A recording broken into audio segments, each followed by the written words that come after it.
to our speakers today as they focus exclusively on SDG10, reducing inequalities, and how SMEs can contribute towards achieving this global goal by 2030. To start with, we have a very special person with her keynote address. To deliver the keynote on SDG10, we have with us Ms. Apala Lahiri Chavan. Ms. Apala Lahiri Chavan is a co-founder of Human Factors International, Middle East, Asia, Africa, and Australia, and the Global Chief of Technical Staff. Her passion is to envision how user experience can be a change agent by being inclusive and increasing people's capabilities. She is also fascinated by changes in user experience across time and space. She is an award-winning designer and has co-edited the book Innovative Solutions: What Designers Need to Know for Today's Emerging Markets. She was invited to speak on user experience design and AI at the AI for Good Conference 2017, organized by the UN. Apala also heads the Institute of Customer Experience, or ICE, which is a non-profit organization that is run by Human Factors International. ICE looks at the future of design and applies a critical design lens to envision a future where design can help make the world a better place for all. Let me invite Ms. Apala Lahiri Chavan for her keynote address. Over to you.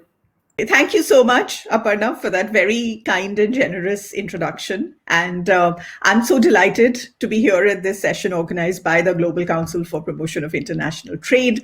And very close to my heart also, because I come from the sort of MSME sector, that we are looking at how MSMEs can contribute to all the sustainable development goals, but today specifically looking at SDG10 and continuing what Aparna was saying about the state of inequality that we experience today in the world. I think whether it is within countries or among countries, it is important to empower and promote inclusive social and economic growth. And how do we ensure equal opportunity? How do we reduce inequalities of income by perhaps pushing towards eliminating discriminatory laws, policies, practices, many of which we can, pioneer perhaps in the smaller MSME sector, because we have the advantage of being agile and not being burdened with perhaps legacy policies, legacy systems, etc. So now, before really moving into talking about perhaps what can be done, what MSME sector, as we all are talking about, how we can contribute, I think it's important to also see that at this point in time, in spite of a lot of action being taken to move SDG 10 ahead along with other SDGs, but evidence from developing countries shows that children in the poorest 20% of the populations are still up to 3 times more likely to die before their 5th birthday than children in the richest quintiles in those countries. Social protection has been significantly extended, of course, globally, yet persons with disabilities are up to 5 times more likely than average to incur catastrophic health expenditures that make their lives most difficult to move ahead with, in addition to the disability.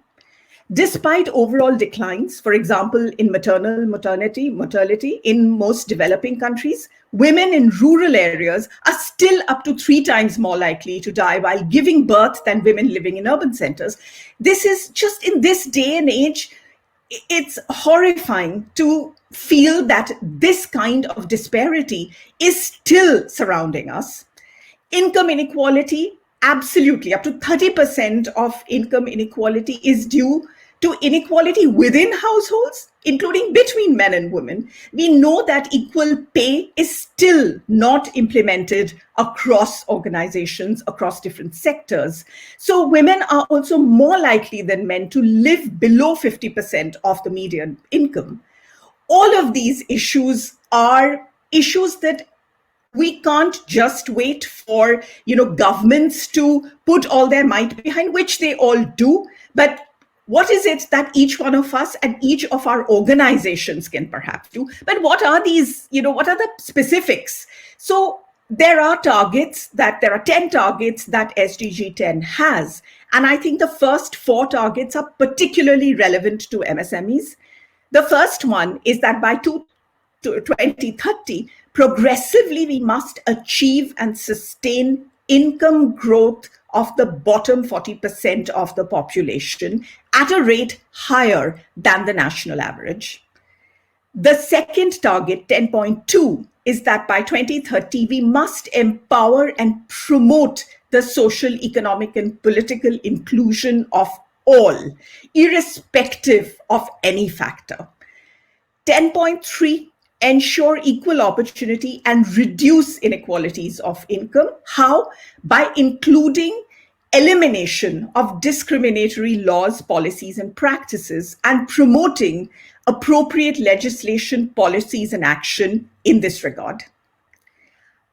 10.4, adopt policies, especially fiscal, wage, and social protection policies, and progressively achieve greater equality. There are 6 more targets, but I think those are more national and international targets, very important. But I was looking at these 4 as targets where we can contribute by what we do in our organizations. And, interestingly, as I was looking at what how MSMEs have been contributing in this area, I look at MSMEs promoting economic inclusion and having the potential to regenerate, as we have heard, underserved geographic areas. Research has shown that smaller businesses tend to spend more of the money they make from a local area back in that area, demonstrating their potential to regenerate economically disadvantaged localities. A research found that in the UK, for every £1 a local authority spent with an MSME, 63 pence was re-spent in the local area, compared perhaps to 40 pence for every £1 spent with a larger business.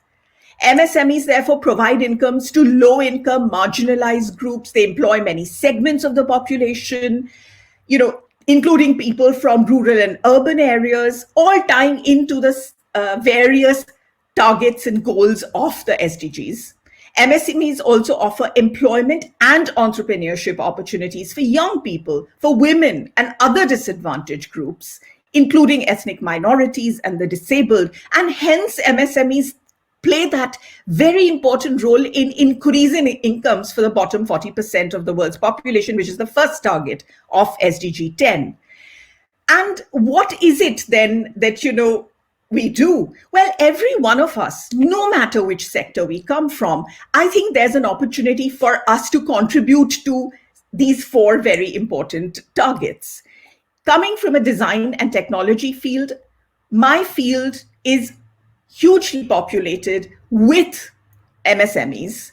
And I know for a fact that all these organizations are working hard to reduce gender inequality by providing very, very flexible ways of working, so that women who have dual roles, because they're in the workforce and they're also caregivers and nurturers in and of their homes, that they are able to juggle both these roles with reduced travel, with flexible timings when they can work, etc. Similarly, many of us in our design and tech communities and organizations, smaller organizations, we get together to see what policies can we incorporate to ensure that women, as well as our LGBTQ plus co-workers, are supported. What are the specific policies, whether it's hiring, whether it's the other ways that they can be supported? What are the things that we can do? And so newer policies are being enacted by many of our organizations.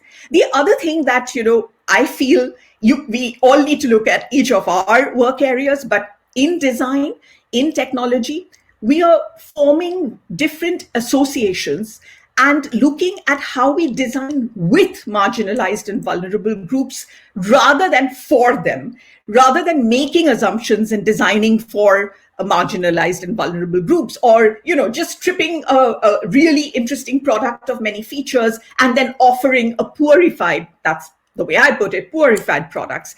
Instead of this, there's more of a movement across design and technology to have a more inclusive approach of co-creation, of including marginalized and vulnerable groups in the design process itself. And the interesting thing is this approach often leads to huge breakthrough innovations for business that are then utilized and are helpful for all businesses, large or small.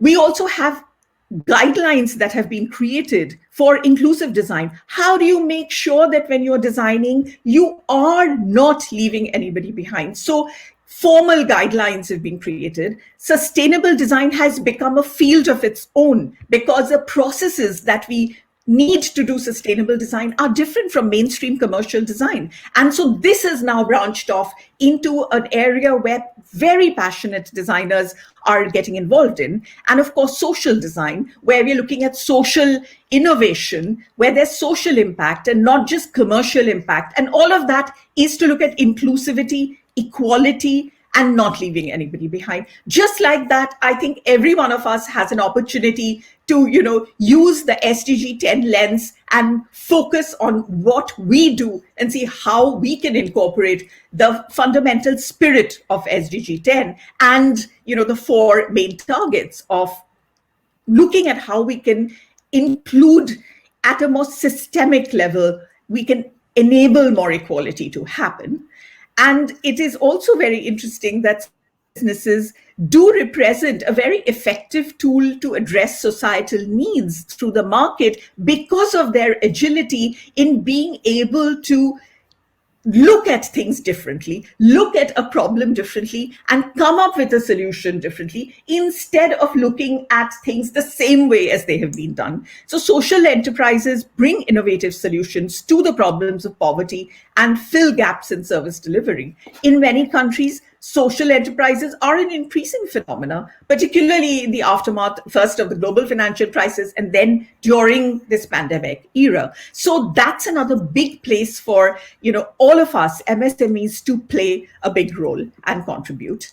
I will end this with, just two examples of MSMEs accelerating inclusivity. And these are just two of many examples, but I thought these were very interesting. They come from different countries. So Dignity Kitchen is a social enterprise that runs Singapore's first and only community food court. It is operated by people with disabilities and the socially disadvantaged. The business provides educational and employment opportunities in the food services industry to vulnerable people, including those with physical, intellectual, mental disabilities, ex-offenders, at-risk youth, victims of domestic violence, cancer and stroke survivors. So Dignity Kitchen offers training, upskilling to various kinds of disabilities that people may have and hence are left behind. So they offer training to the hearing and visually impaired. They have cashier machines that have braille markings that help with visually impaired people to be able to upskill themselves and work as cashiers. They provide ways in which you can see how to configure a small space with height adjustable workspaces and desks, etc., which again helps and creates a more enabling work environment for wheelchair-bound hawkerpreneurs. So the focus for Dignity Kitchen is the main lens is always how do we make sure that those who are otherwise left behind can be provided empowerment and enablement. So, the other one, I will just sum up. Microinsure is an insurance company, an affordable insurance company in South Africa. And they found a model that they got from the computer game Angry Birds. And they used that to provide free insurance to groups that would otherwise not have ever been covered by any insurance company.